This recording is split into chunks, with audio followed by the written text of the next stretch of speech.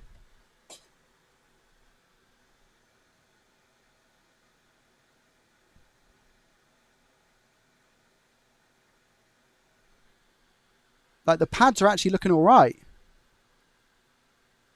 From what I can tell.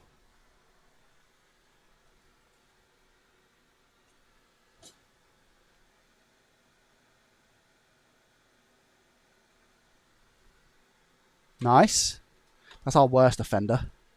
We've got these ones down here. How are these ones looking? Flux is still really nice and easy to clean because the board is still... It's coming up at 202 on my end.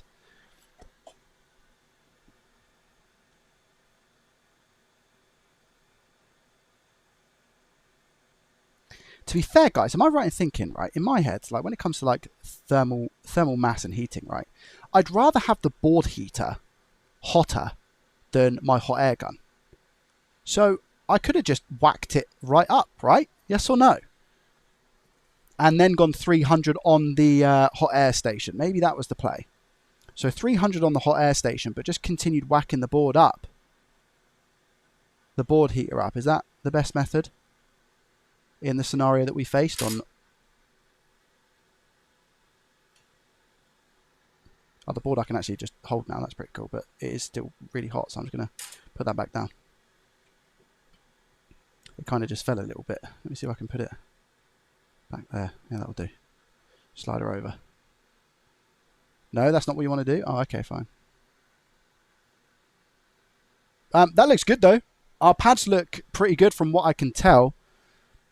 We've got 3 areas now which we need to rebuild the IC and put them back. So we've got these 2, and then we've also got this one here. I don't know necessarily, and all the components there, which is also a bonus.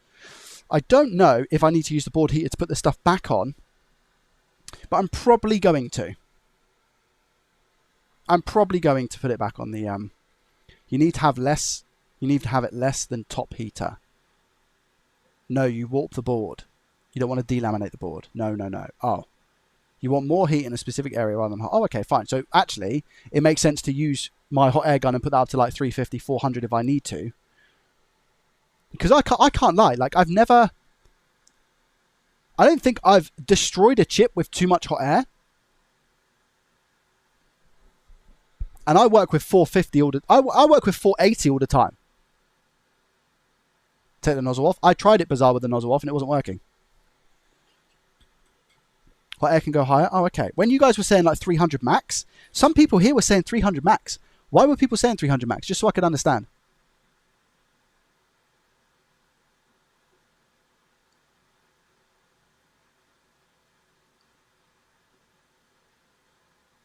RAM chip 2.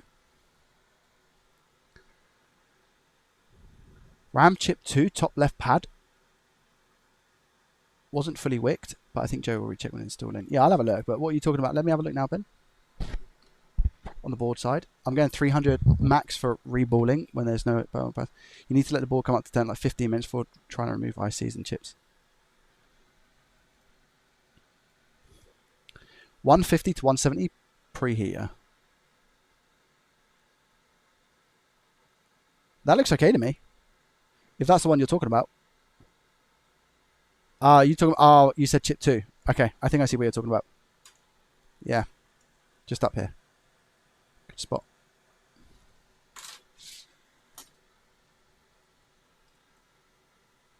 Do you know what? I think it's down to like experience. I know that people like to give their numbers and stuff, but and I appreciate you guys' like knowledge for the guidance as always, because otherwise I just wouldn't be where I am today. So I do really appreciate you. But not every single hot air station, even if it's the same make or model, is the same, right? Because you have the heating element. So like it's really tough to give those. I mean, as a general practice, general rule of thumb, you can give like a sort of an idea. Thanks, Pitco. I did say it twice, but Joe didn't see it. What's that? You need to let the ball come up to 10 like 15 minutes before trying. Oh yeah, I didn't see that message. Sorry, Jinx. I can't. Yeah, it's hard. Do you know what? It's really hard to just have a look at chat and stuff when you're doing something that's new. So I apologise for missing your message. That looks okay though. I'm okay with that. And the issue is now that I've got to put this board heater on the floor. and reball the chips. This is the issue. So this is like when you have a board heater, I'm assuming it's best practice to have like a dedicated place for this, so you don't constantly have to move it around, because the more you obviously move something around, the more it breaks as well. We have to factor that in. Not breaks, but just like the more risk of it breaking there is, you know.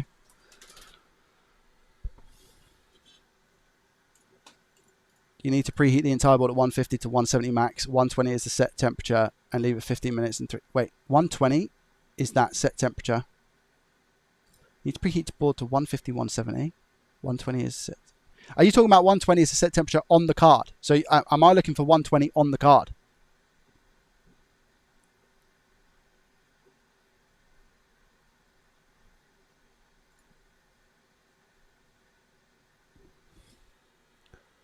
For reballing RAM chips, you can preheat them with your small heater. Yeah, so what I was thinking, Ben, well, the thing is, I was going to do paste, because I used paste on this one and it worked fine. 120. Jinx, if I put this preheater to 120, because you're saying set to 120, set temperature, that's not going to go up to 120 degrees. I had it at 200 degrees Celsius and it was at 150. Then I put it up to 300 and it was at 180. I think the smaller preheater that I've got, Ben, what I'm going to use for that is like stuff like APUs when I'm reballing APUs and SSD controllers and south bridges. I think that'd be really, really good for that stuff when I'm using actual balls. So apparently, yeah, it's still really hot, but you know, it's not touchable for too long, but it's okay. So now what I'm going to do is unplug this and just put it on the floor, because I'm assuming I can hold, yeah, so I can touch all the plastic. Well, it's not plastic, none of it's plastic, but the metal side of things, and just make sure nothing is near it. When you leave it at 120 for a longer time, it will reach that temperature, is what he was saying. I feel like that wasn't the case though. How long realistically did I have it for? I'm sure I had it there for quite a while. Surely it must have been 15 minutes from start to finish. Surely I had that preheater on for longer than 15 minutes. Must have.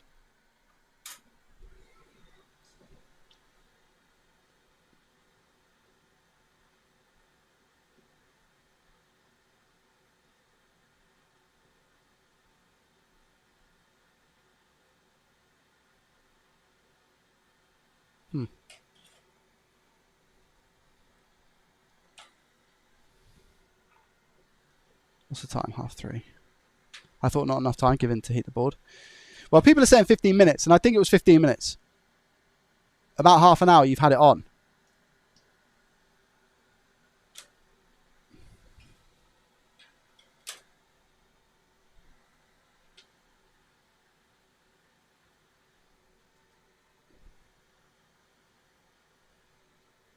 Don't forget, extractor will take heat away as well, Joey. Yeah, it's a point. It's a point. I don't think it would take away that much, though, would it? I don't know. Maybe I'll be surprised. Who knows? It's just something. It's a new piece of kit that I need to get used to. It's as simple as that, really, isn't it? Just like the more experience that comes with it, the better we'll get. And what will suit me might not suit others, but I can definitely give recommendations based on how mine is going. You know. So I need to reball this. However, what I am going to do is I'm going to inspect the RAM quickly under a scope, because there was a couple of pads that looked like they had been left over, or I don't know if it was oxidization or something that was left over on those pads when I wicked them up. So I want to see if they're ripped, because the pads on the board are okay, so therefore I'm thinking, well, the pads and the chips themselves must be damaged, right? Surely. This is our top right one. This one didn't have any rip pads by the looks of it. This one looked okay. And yeah, we can see maybe there is definitely some gobbledygook under here. Now, this gobbledygook here specifically might be flux from when I tried to take it off previously, that is just kind of gooped up in this area. Or, I mean, that might be like a glue or something. I don't know. It's a bit strange. A little bit strange. But the oxidized ones are also ones that I'm looking at like this. Can you see where it's like the balls have almost been left on the board themselves? Just here as well. So yeah, that, I mean, it definitely needed at the least reflowing, right? Let's check this one. Wow. So I wonder why this GPU stopped working.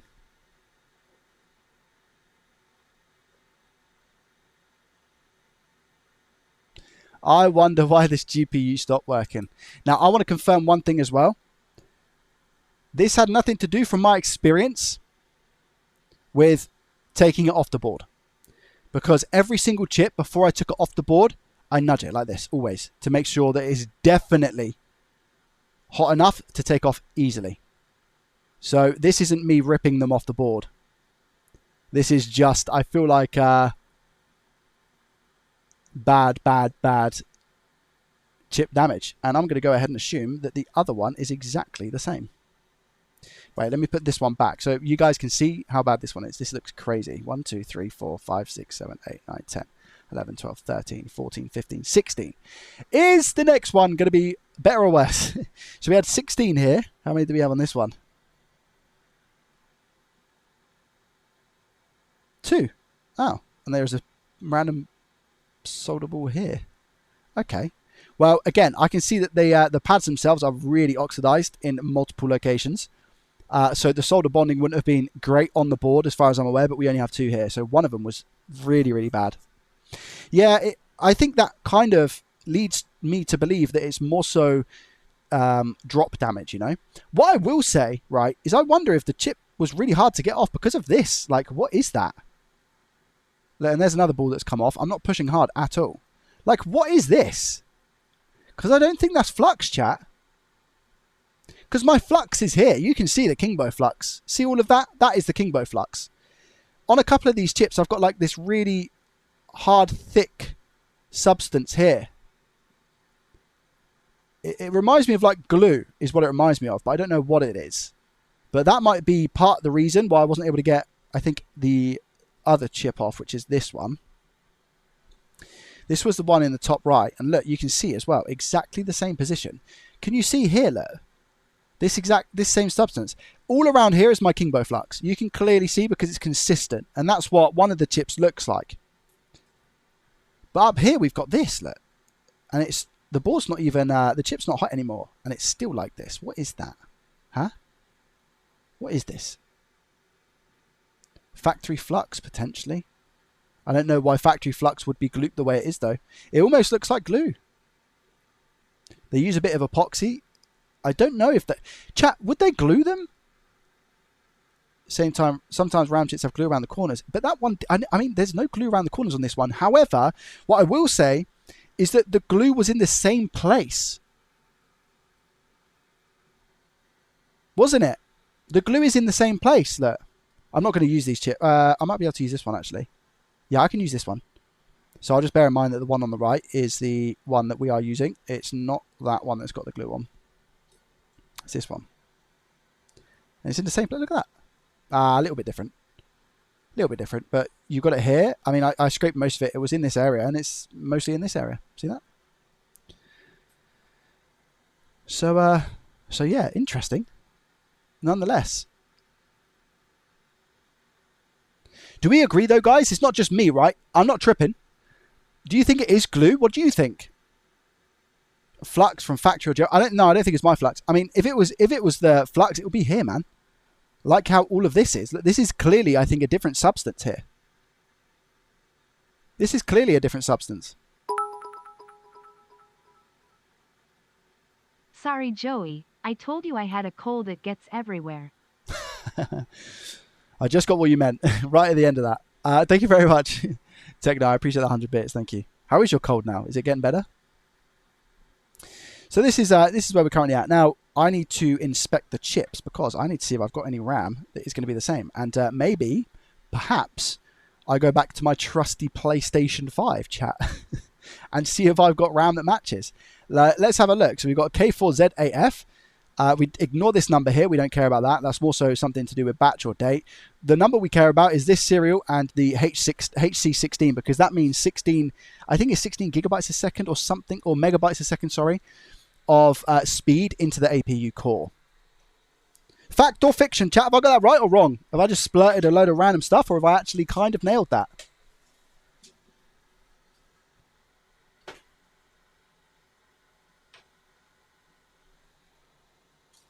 Got a bunch of RAM here and a bunch of RAM here. All right. Let me see. None of it's bald, mind. I don't know. Do you think I should put 3 new chips on, guys, or do you think I could at least use one of them that looked okay? The concern with the one that looked okay was the one that I wasn't able to get off previously, where I probably went 480 full whack on it. Very strange. I haven't encountered glued RAM chips on any of my GPUs yet. Did you see it though, Gozzy, right? You saw it though, right?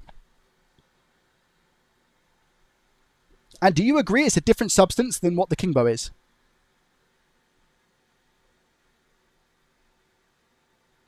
Retro, welcome, pal. How are you? So I think the only one that I can use that is good is this one. But this one I think was a little bit. I mean, it took a lot. It took a lot of heat.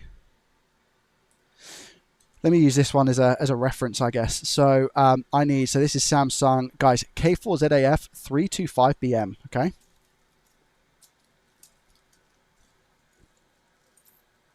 Let me put a little marking on it, so at least I know what is what. So that is our donor chip. I'll just put like a. This is a black Sharpie, so it's not going to be great, but I'll just do that. That should be enough for me to determine which one is our faulty one.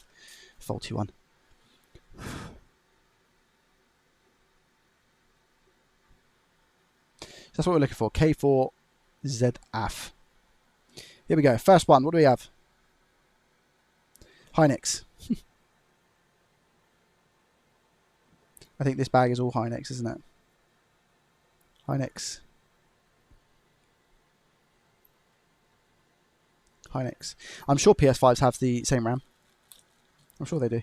Or they might actually use 14. We're about to find out. Those are SSD memory chips, I think. Yeah, these are SSD memory chips rather than RAM chips. This is... Guys, what's the M? Wait, is the M? Chat, what's the M? What was that one again?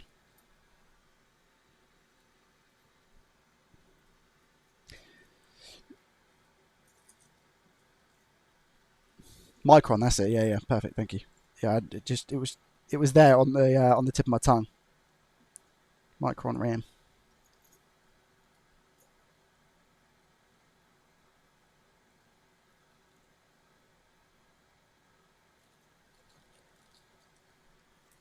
So I haven't got any RAM that seems to be available for me to just straight up use. So I might have to take one off the PS5 or something.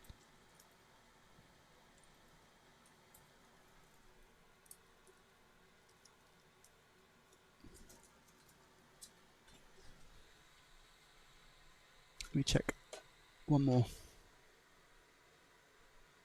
Quick rummage.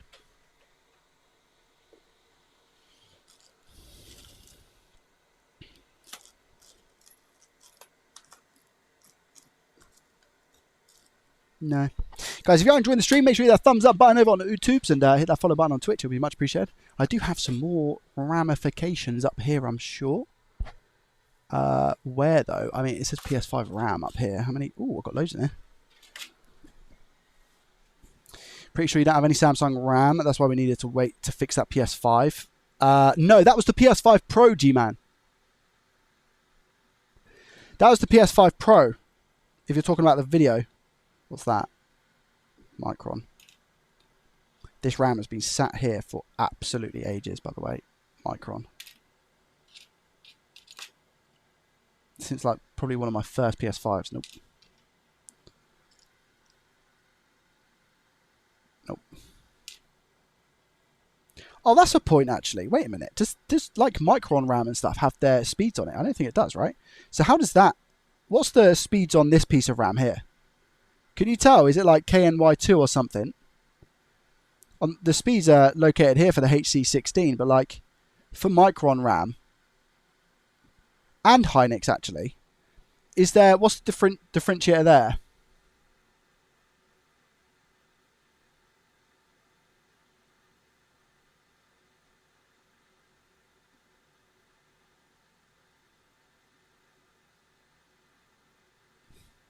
Isn't the HC16 at the end vital? Yes, it is, Bizarre. Yeah, it is. It is vital. Search for the second line. That will get you a data sheet. Are you talking about here? So does the second line need to match up, Ben? Is that what you're saying? Boop, boop, boop, boop, boop, boop. I need Samsung RAM. Samsung RAM, Samsung RAM, Samsung RAM. That's Hynix RAM, Hynix RAM, Hynix RAM. I need Samsung RAM, Samsung RAM, Samsung RAM, Samsung RAM. That's Hynix. Samsung. Right, here we go. Moment of truth. Ready? Whew. What model number do we have? Oh, I think that's the same. Wait. 325 BC.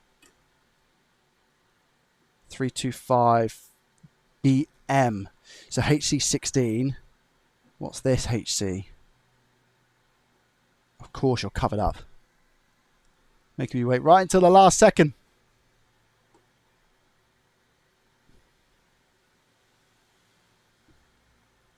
SC14, no! We need two more than that. We need two more. Yeah, HC and SC is fine, by the way. That works. I've confirmed that's worked because that's what I used on an Xbox, if you guys recall.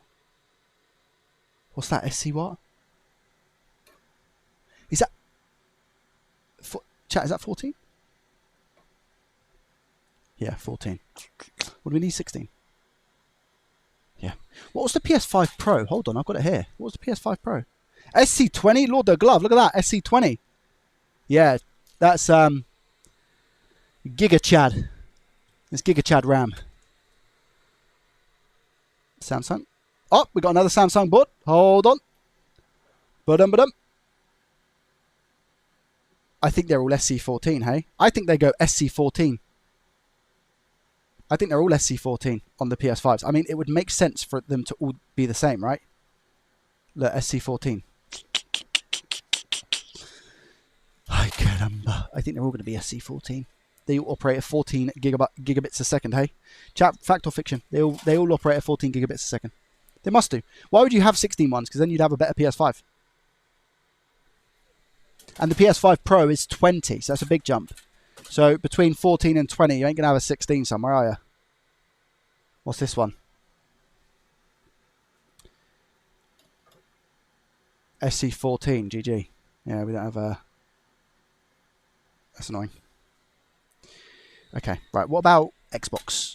But I didn't have an Xbox Series X with RAM, did I?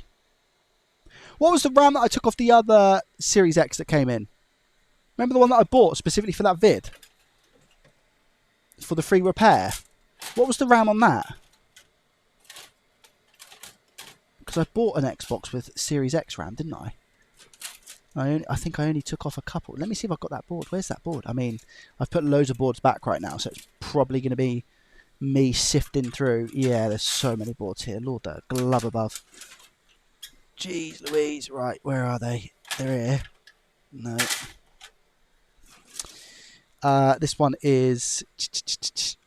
All the RAM's gone. Micron. Can't remember what I had. What's this? Micron on a Series S board, FYI.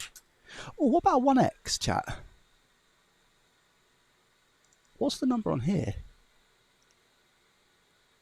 What? Chat, an Xbox One X. Am I reading that correctly? 25? Huh?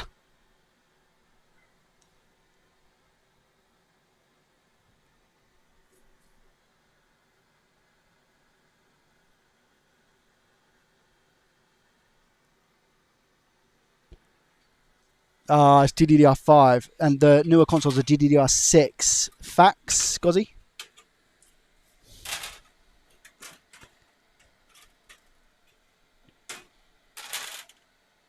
Is this the Series X board that I bought? Micron. Micron. Micron. Micron. Lord, the glove.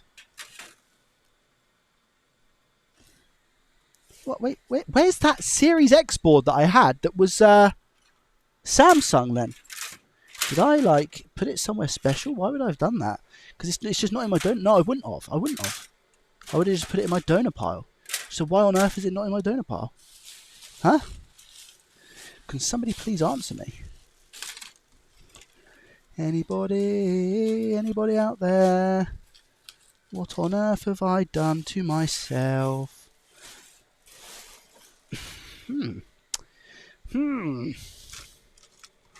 Curious one. Oh, is that it? Is that? No. That's slim.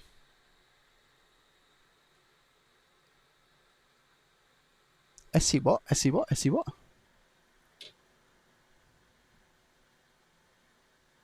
Is that 4? Is that 4?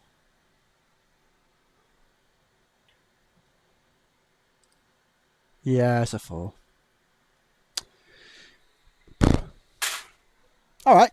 Well, I think what I'm going to have to do here, because I can't find any SC or HC16 RAM, I think what I'm going to have to do is order some RAM in to replace those 3 RAM chips. I'm pretty sure I can just get away with ordering the exact RAM that I've taken off and it will be okay. I mean, that makes sense. I don't think they're like paired in any way, shape or form. I think that will be the play. Are we sure these numbers are not data transfer rate? Yes. Absolutely. So they're all the same, right, chat? Should I just order a couple of them? Because if I'm going to be doing repairs in the future, I might come across some more of these on the same generation sort of cards. It's like the RX series and stuff. Should I order a bunch of these from Ali? Might as well, hey?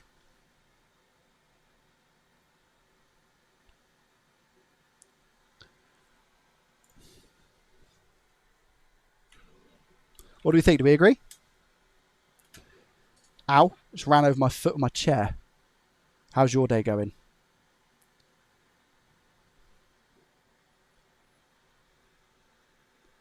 RAM chips arrived effective. I recommend buy extra. I'm gonna buy extra anyway because of that screenshot. I've just screenshotted that so I can have a look without keeping that there. And they're all the same. Let me confirm that. I mean, it would make sense, right? 16. 16. Okay, cool. They're all the same. Because am I right in thinking that sometimes, chat, on graphics cards, there's different RAM modules in different places? Is that right? Weird how the older console had HC25. Oh, but somebody said it's DDR4. Sorry, DDR5 instead of DDR6. So although it might have been quicker in that respect, it was it's an older memory chip.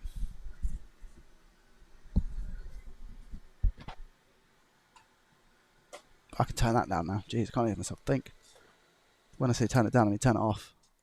Oh, so much better. Is there any from Ali? It'll probably be put off cards. Yeah, that makes sense. Right, AliExpress, here we go. Where's the picture that I just took? Okay, so we have, I've ordered some before, so I'm sure I'll be able to find some.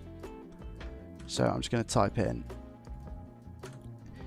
K4ZAF325BM-HC16.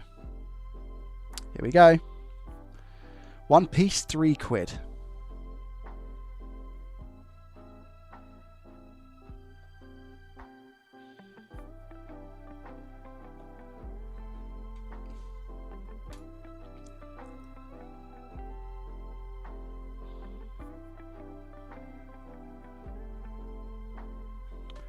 Oh wait, it might not be £3. K4ZAF 325BM-HC16. £8?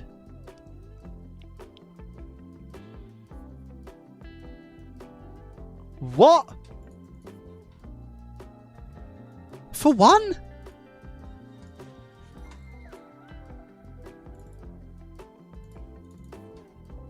You having a laugh?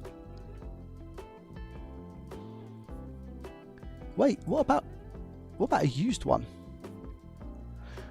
It's RAM, dude. It's gone through the roof. Right, BRB. I'm going to take all the RAM off my PS5s and sell them as individual chips.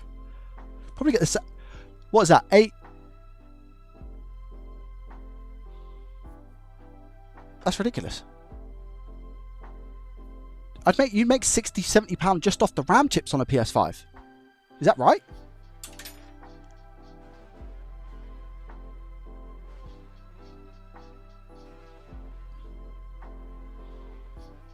Also comes on a 4090, etc. I have got a card. I have got a few cards. I'm kind of wondering if I just search those first.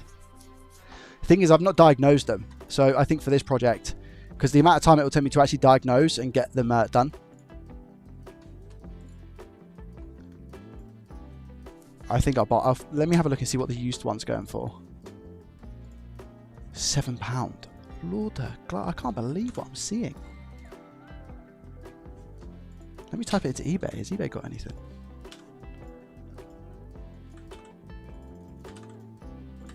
Thing is, eBay. Sorry, £67 for 2 pieces. The RAM model is this one.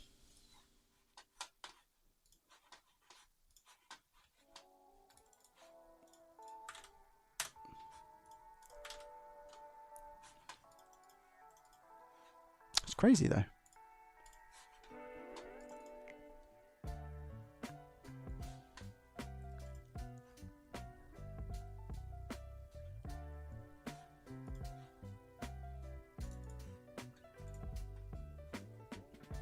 Because I'm looking at used D8B WW. I'm pretty sure that's Micron. Yeah, £8.43. That's absolutely nuts, man. What about this one? Cable, yeah, 755. Wow. I think I might just buy 5. And then at least I've got a couple. I'm pretty sure. I mean, I'll buy 5. I think I'll probably go for used. Chat, do I spend an extra £1 on each one and get new, or do I go for used? So it's £7.59 for used, £8.43 for new. Do I just get 5 of the new? What do you think, chat? See, when it says new, though, I mean, sometimes it could be worse.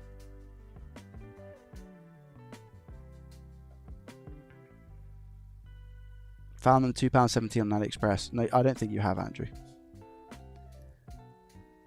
If you have, it's from half a star seller who sold 1 chip.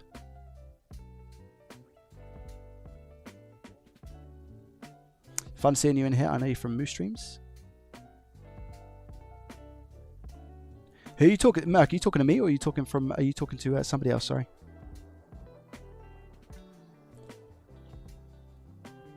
New.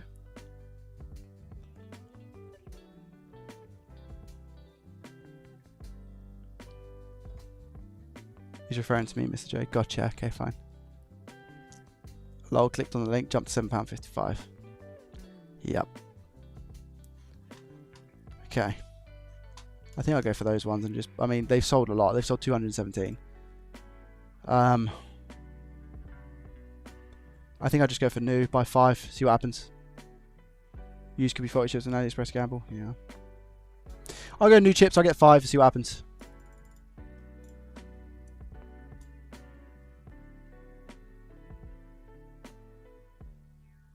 Wait, what? It's because I've got the bonus thingy. So chat, right? I messaged the seller because I got a... I received something even though I cancelled it and it was like £28. I went out of my way to message the seller and just tell them what happened.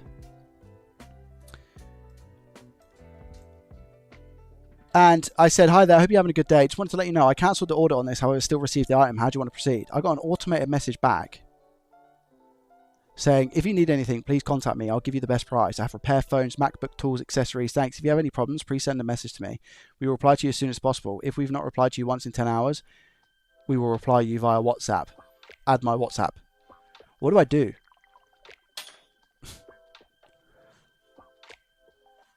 Do I just say, well, I did try to reach out?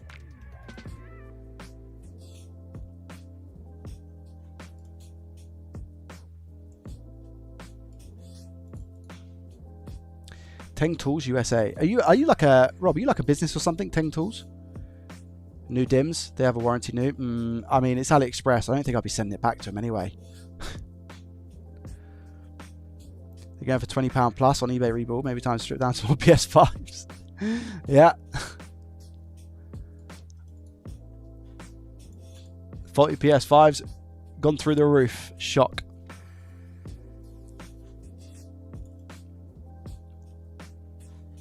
Teng Tools USA. What is Teng Tools?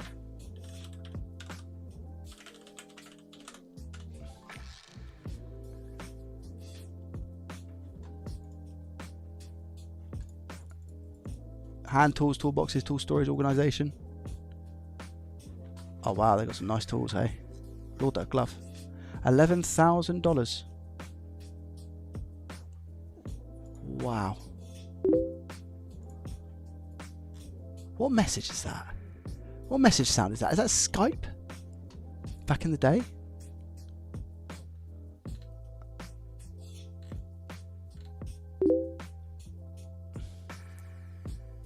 I missed that sound from somewhere. Facebook? General Tools. We're a hand tool company that offers premium tools with a lifetime warranty for a reasonable price. There's no point for new in AliExpress, in my opinion. In my experience, new RAM ICs are just marked up the same salvaged ICs as test used. That's what I'm thinking, Gozzy. I've talked to CEO about the chat sounds. It does sound like Facebook or something. I can't put my finger on it. Oh, it's 14 days, is it, Greg? AliExpress. I'm probably just going to go for... I'm just going to chance it with the new and see what happens. I mean, I had the new one for the PS5 RAM and that went okay, so... I'm not going to use the bonus. I probably will message the seller just in case. So I've got like a £28 discount on there at the moment for the order refund, but I'll just use my card. Right, so I'm going 5 of them. K4ZAF 325BM HC16. £41 including shipping for 5. Let's go. I swear to God, if I get like, if the core acts up after this or something, then there's going to be a war. Let's put it that way.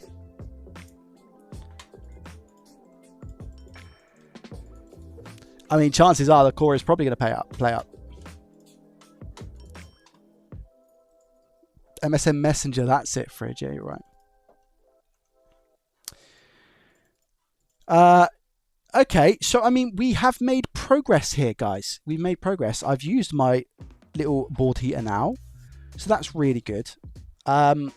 Pros, it's a board heater, so it makes getting chips off things easier without cooking the chip. Cons. One of my cons would be, like, there's nowhere to lever my hand. So like when you solder, when you're doing like full, like very precise tweezer work, and it requires a lot of dexterity, you need your hand to balance on something. That's what happens. It's like on a desk, for example, right? If I have a desk here and I'm doing soldering and I want to use my soldering iron, your hand is down, right? And it's like resting and you're leaning on that. When it comes to that, you can't really do that. So what I find myself doing is like, you're then in midair trying to use your tweezers to get a chip off. And I'm lucky enough that I think I've kind of practiced a lot like this to at least have some control when my hands are in the air to take it off. But that kind of sucks, I'm afraid. As well as the fact that the temperature seems to be a little bit off.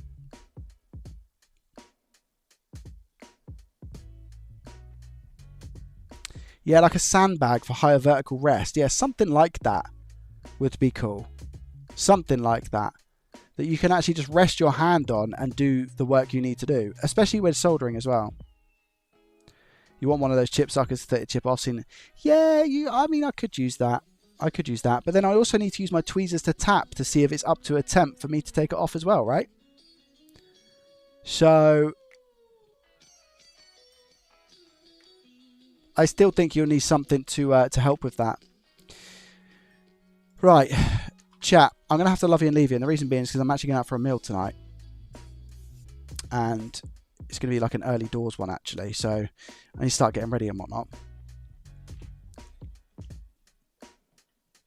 In there, such there is, but like I said, to know if the chip is not soldered to the board anymore, you need to poke it. Omnivice. Ooh, I don't know if it comes up high enough for us, but that's not a bad shout. I'll give that a go. I'll give that a go, mate. Next time. Is that what you're using, Russ? You got board here?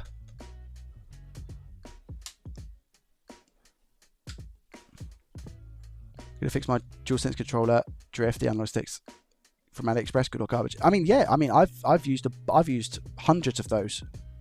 I'd say, Felipe, when I was working at Rocket, especially. You just need to find a good reputable seller. Don't cheap out on somebody who's got 2 reviews. Have a look and spend that little bit extra for known goods that have sold hundreds of analog sticks. There are little sites that aren't on AliExpress as well, by the way, that don't that sell stuff like that. And once you do your due diligence, maybe order a couple, see how you get on with them, and if you can get them for cheaper there, lovely jubbly. Omnivice works great for ARM support. I see NanoFix do it. Gotcha. I will try that, definitely. Guys, did you enjoy today's stream? Yes or no?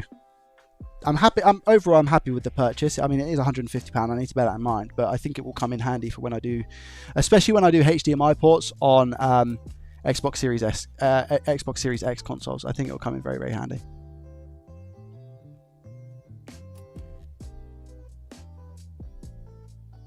Mauser for analog sticks, yeah, stuff like that. There's loads of websites out there. I always learn when watching your stream, so thank you very much, Rob. I appreciate you. Well, I hope we have learned today, guys. And like I said, there will be some sort of announcement in about a week and a half, 2 weeks or so. So I'm just working on a few bits, and we'll see what happens. Excuse me. I just yeah, I've got to go to this meal.